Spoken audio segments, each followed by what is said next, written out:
पुराने ज़माने की बात है, किसी मुल्क में एक बहुत नेक और सीधी सादी बुढ़िया रहा करती थी। उसके दो बेटे थे। बड़े बेटे का नाम बदलू था, जो कारोबार के सिलसिले में कहीं परदेश चला गया था। छोटे बेटे का नाम फजलू था, जो उसके पास रहता था, वही उसकी देखभाल करता था। खुदा का करना ऐसा हुआ कि एक दिन फजलू बीमार पड़ गया।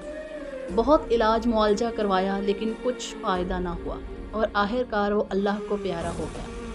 बुढ़िया बेचारी पर गम का पहाड़ टूट पड़ा।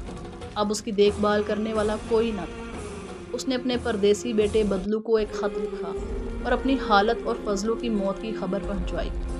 इससे पहले कि बदलू की तरफ से कोई जवाब आता, एक दिन एक मुसाफिर इस बुढ़िया के पास आया और बोला, दादी अम्मा, मैं बहुत दूर से आया हूँ, थक कर चूर हो चुका हूँ, ऊपर से रात भी होने को है। अगर इजाज़त दो तो ये रात मैं आप ही के घर पर ठहर जाऊँ। बुढ़िया बोली, आ जाओ बेटा, क्या हर्ज है, रात ही तो रहना है, कौन सा घर उठा कर ले जाओगे। वैसे कहाँ से आए हो तुम? इस मुसाफिर ने जवाब दिया, मैं किसी दूसरी दुनिया से आ रहा हूँ। दादी माँ सरसरी तौर पर दूसरी दुनिया से मुराद मुसाफिर के लंबे सफ़र की थी, लेकिन बुढ़िया बेचारी जो बहुत ही सादा थी और उसके दिलो दिमाग पर बेटे की मौत का असर था, इसलिए वो गौर से उस मुसाफिर को देखने लगी, क्योंकि अपने दिल को समझाने के लिए वो भी अक्सर यही कहा करती थी कि उसका बेटा एक अब दूसरी दुनिया में चला गया है।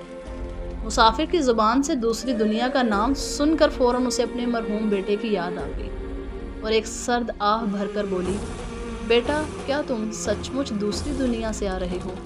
मेरा बेटा फजलू भी पिछले ही महीने दूसरी दुनिया में चला गया था, क्या वो भी तुमसे कभी मिला है?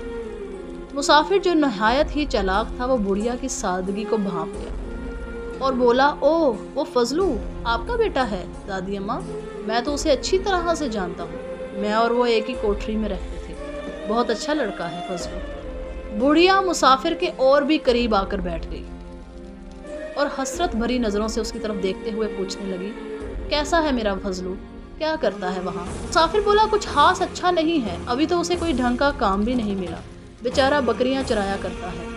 बुढ़िया ने बहुत दुखी होकर कहा, हाय हाय, गजब हो गया, मेरा बेटा बकरियां चराता है, बेचारा मारा मारा चरागाहों में फिरता होगा, वहाँ भी आराम नसीब ना हुआ।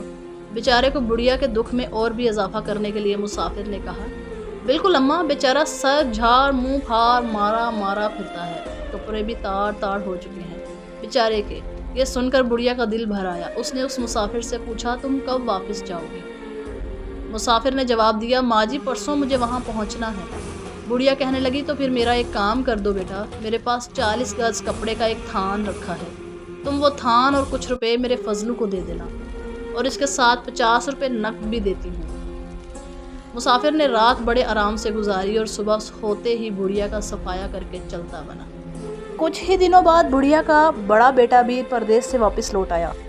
आते ही पहले तो माँ बेटा दोनों एक दूसरे से गले मिलकर खूब रोए और फिर फजलू की अचानक मौत पर अफसोस का इजहार किया। एक दिन बातों बातों में माँ ने अपने बेटे को बताया कि बेटा, जब तुम नहीं आए थे तो दूसरी दुनिया से एक आदमी एक रात गुजारने हमारे घर आया था। उसने तुम्हारे भाई फजलू के बारे में मुझे सब कुछ बताया। दूसरी दुनिया में वो आदमी और फजलू एक ही कोठरी में रहते थे। बता रहा था, फजलू अभी तक तो बकरियां ही चराता है, बेचारे के कपड़े भी फट गए हैं। मैंने एक थान कपड़ा और 50 रुपये नकद फजलू के लिए उसके हाथ भेज दिए हैं। बुढ़िया की बातें सुनकर बदलू चौंक पड़ा। घाट घाट का पानी पीकर वो अब इतना सीधा नहीं रहा था। अब वो ऐसी चालबाजियों को खूब समझने लगा था। चुनाचा वो बोला, अम्मा, तुम वाकई बहुत सीधी हो, भला दूसरी दुनिया से भी कोई वापस आता है तो ज़माने के हेर फेर नहीं समझती। बदलू को रह रह कर अपनी माँ की सादगी और मुसाफिर की चालाकी पर गुस्सा आ रहा था। वो अपनी माँ को सादा और बेवकूफ़ समझ रहा था। फिर कुछ सोचकर बोला, अम्मा, तुम आराम से घर में रहो और मैं किसी काम से जा रहा हूँ। बदलू ने दिल में सोचा कि नाक की सीध में चलता जाऊँगा और इस वक्त तक चलता रहूँगा जब तक मुझे कोई अपनी माँ से ज़्यादा सीधा और बेवकूफ़ नहीं मिल जाता, और फिर जब तक उस नुकसान को पूरा ना कर लूँ घर वापस नहीं लौटूंगा। ये सोचकर वो नाक की सीध में चल दिया। दिल ही दिल में वो कुछ मंसूबे बनाता चला जा रहा था। दूर से ही उसे एक गांव दिखाई दिया। वो सीधा उसी गांव की तरफ चलता गया। बस्ती से बाहर जब वो एक जिमीदार की हवेली के पास पहुंचा तो रुक गया। देखा खूब मोटी ताज़ी बकरी बंधी हुई है। وہاں سے اس کے 3 خوبصورت میمنے بھی بیٹھے ہوئے ہیں۔ بدلو بھی وہی گھٹنے ٹیک کر زمین پر بیٹھ گیا اور بکری کو جھک جھک کر سلام کرنے لگا۔ کمرے کی کھڑکی سے زمیندار کی بیوی یہ سارا تماشا دیکھ رہی تھی۔ اس نے نوکرانی کو بلا کر کہا، ذرا باہر جا کر دیکھو کہ وہ آدمی ہماری بکری کو اس طرح سے جھک جھک کر سلام کیوں کر رہا ہے۔ نوکرانی نے جا کر پوچھا، اے بھلے آدمی، یہ ہماری بکری تمہاری کیا لگتی ہے جو تم اس طرح سے اسے سلام کرتے جا رہے ہو؟ بدلو نے جواب دیا، اے بی بی، اسی کی تلاش میں تو میں مارا مارا پھر رہا تھا۔ جسے تم بکری سمجھتی ہو وہی تو میری بیوی کے رشتہ دار ہے۔ کل میرے لڑکے کی شادی ہے، سبھی رشتہ داروں کو دعوت دی جا چکی ہے، صرف اسی کا ایک پتہ نہیں چلتا تھا، میں اسے ابھی شادی میں آنے کے لیے دعوت دینے آیا ہوں۔ اگر مالکن صاحبہ اجازت دے دیں تو میری اور میری بیوی کی طرف سے گزارش ہے کہ یہ بھی اپنے بال بچوں سمیت شادی کی رونق بڑھانے کے لیے تشریف لائے۔ نوکرانی نے جا کر مالکن کو بتایا تو وہ دونوں خوب ہنسی کہ یہ شخص کتنا بیوقوف ہے جو ایک بکری جیسے جانور کو اپنے بیوی کے رشتہ دار سمجھتا ہے اور ساتھ اپنے بڑے لڑکے کی شادی پر مدعو بھی کر رہا ہے۔ اچھا ہوگا اسے اور بھی بیوقوف بنایا جائے تاکہ دوسرے لوگ بھی اس کی بیوقوفی پر ہنس سکیں۔ مالکن نے فوراً نوکرانی کے ذریعے کہلا بھیجا کہ اگر یہ اس کی رشتہ دار ہے تو اس کے رشتہ داروں کو شادی میں شرکت کرنے پر ہمیں کوئی اعتراض نہیں، مگر اس بیچاری کو تمہارا گھر ڈھونڈنے میں دقت ہوگی، اس لیے بہتر ہوگا تم اسے ابھی اپنے ساتھ لیتے جاؤ۔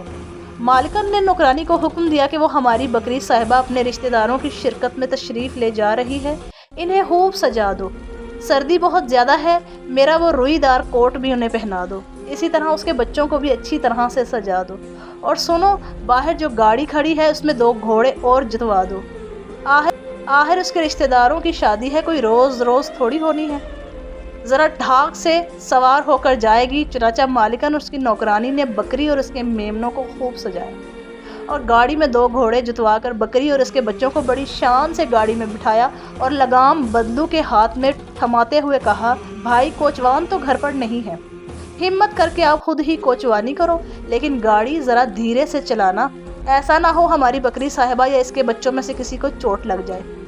الوداع بکری صاحبہ، بدلو نے جواب دیا، آپ بے فکر رہیے مالکن صاحبہ۔ اس نے گھوڑوں کی لگام تھامی اور اپنی راہ لی۔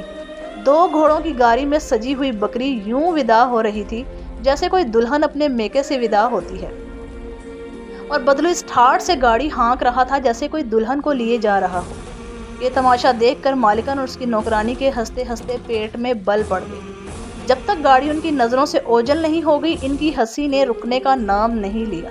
تھوڑی دیر بعد زمیندار بھی گھر پہنچا تو بیوی کو بہت خوش پایا۔ دراصل وہ سوچ رہی تھی کہ جب وہ میاں کو اس شخص کی بیوقوفی کا قصہ سنائے گی تو وہ بے حد خوش ہوگا۔ قصہ شروع کرنے سے پہلے مالکن نے جب نوکرانی کی طرف دیکھا تو اس کے ہونٹوں پر بھی وہی شرارت بھری مسکراہٹ کھیل رہی تھی۔ پھر کیا تھا؟ مالکن کہکا لگا کر ہنسنے لگی۔ مارے ہنسی کہ اس کا برا حال تھا۔ اس کی ہنسی جب ذرا دھیمی پڑی تو زمیندار نے پوچھا، آخر بات کیا ہے؟ میں بھی تو سنوں۔ بیوی نے کہا، اجی پوچھو مت، آج تو کمال ہی ہو گیا، کتنا مزہ آ رہا تھا۔ تم نے تو دیکھا ہی نہیں کہ کیسے ایک عجیب و غریب بیوقوف یہاں آیا تھا اور گھٹنے ٹیک ٹیک کر ہماری بکری کے سامنے بہت دیر تک ایسے جھکا رہا جیسے کوئی عقیدت مند اپنے روٹھے ہوئے پیر کو مناتا ہے۔ وہ بار بار اسے جھک جھک کر سلام کر رہا تھا۔ پوچھنے پر بولا، یہ بکری صاحبہ اس کی بیوی کی رشتہ دار ہے اور وہ اسے اپنے لڑکے کی شادی میں شرکت کی دعوت دینے آیا ہے۔ یہ کہتے کہتے بیوی تو ہنستی چلی جا رہی تھی مگر زمیندار کو غصہ آ رہا تھا۔ زمیندار نے کہا، ہاں میں سمجھ گیا تم نے کیا کیا ہوگا، تم نے بکری اور اس کے میمنوں کو بھی اس عجیب آدمی کے حوالے کر دیا ہوگا، یہی کیا ہے نا تم نے؟ مالکن بولی، ہاں بالکل یہی تو کیا ہے ہم نے، بلکہ اسے اور زیادہ بیوقوف بنانے کے لیے بکری کو خوب سجایا اور اسے اپنا روئی دار لال کوٹ بھی پہنا دیا، اس طرح اس کے بچوں کو بھی سجا کر 2 گھوڑے والی بگی میں بھیجا ہے، تم بھی ذرا دیکھتے تو مزہ آ جاتا کہ کس ٹھاٹ کے ساتھ اپنے رشتہ دار کے ساتھ جا رہی تھی بکری صاحبہ۔ زمیندار بولا، بس رہنے دو، کیا اس کے رشتہ دار کا بھی کچھ اتا پتا ہے؟ پوچھا ہے تم نے؟ بیوی نے جواب دیا، نہیں یہ تو ہم نے پوچھا ہی نہیں۔ زمیندار بولا، تو اس کا مطلب یہ ہے کہ بیوقوف وہ نہیں تھا بلکہ وہ تم سب کو بیوقوف بنا گیا ہے۔ زمیندار کو اپنی بیوی پر بہت غصہ آ رہا تھا۔ کدھر گیا ہے وہ؟ زمیندار نے جلدی سے پوچھا۔ بیوی نے انگلی کے اشارے سے بتایا کہ اس طرف کو گیا ہے۔ زمیندار فوراً اپنا گھوڑا تیار کیا اور اس کا پیچھا کرنے لگا۔ بدلو کو پہلے ہی شبہ تھا کہ اگر زمیندار کو پتہ چل گیا تو وہ ضرور اس کا پیچھا کرے گا۔ رفتہ رفتہ اسے محسوس ہونے لگا جیسے کوئی شخص اس کا پیچھا کر رہا۔ اس نے اپنے گھوڑوں کا رخ ایک گھنے جنگل کی طرف موڑ دیا۔ घोड़ों और गाड़ी को झाड़ियों की ओट में खड़ा करके खुद जंगल से बाहर आया और अपनी टोपी उतार कर जमीन पर औंधी रख दी और बैठ गया। इतने में जिम्मेदार भी इधर से आ निकला। उसने बदलू से पूछा, ओ भाई टोपी वाले, इधर तुमने किसी को 2 घोड़ों की गाड़ी में जाते हुए देखा है? बदलू ने जवाब दिया, जी हाँ देखा तो था हजूर। इस घोड़े गाड़ी में एक बकरी और इसके 3 मेमने भी सवार थे, मगर उसे निकले तो काफी देर हो चुकी है। जिम्मेदार बोला, किस तरफ को गया है वो? मुझे इसको पकड़ना है। बदलू ने पूछा, क्या आप इस रास्ते को अच्छी तरह जानते हैं? अगर नहीं जानते तो उसे पकड़ना बहुत मुश्किल है। इस रास्ते में कई मोड़ आते हैं, रास्ते से रास्ता निकलता चला जाता है, ऐसा ना हो आप खुद भी भटक जाएं। जिम्मेदार ने उसकी खुशामद करते हुए कहा, अरे भाई अगर ये बात है तो तुम मेरी मदद करो, इसे पकड़ना बहुत ज़रूरी है, आ जाओ मेरे साथ घोड़े पर बैठ जाओ। बदलू ने कहा, नहीं हजूर मैं नहीं जा सकूंगा, मेरी इस टोपी के नीचे एक शकरा बैठा है, मैं उसी की निगरानी कर रहा हूँ। शकरा एक बाज जैसे परिंदे को कहते हैं। जिम्मेदार ने कहा, इनकार ना करो मेरे अच्छे भाई, ये घोड़ा लो और तुम ही चले जाओ, तुम्हारे इस शकरे की निगरानी मैं करूँगा। बदलू ने जोर देते हुए कहा, तो ख्याल रखना कहीं ये उड़ ना जाए, बहुत ही कीमती शकरा है, ये कहीं खो गया तो मेरा मालिक मुझे कच्चा चबा जाएगा, इसलिए तो मैं ना जाने की जिद कर रहा हूँ। जिम्मेदार ने पूछा, वैसे क्या दाम होंगे इस शकरे के? बदलू ने जवाब दिया, यही कोई 500 रुपये का होगा।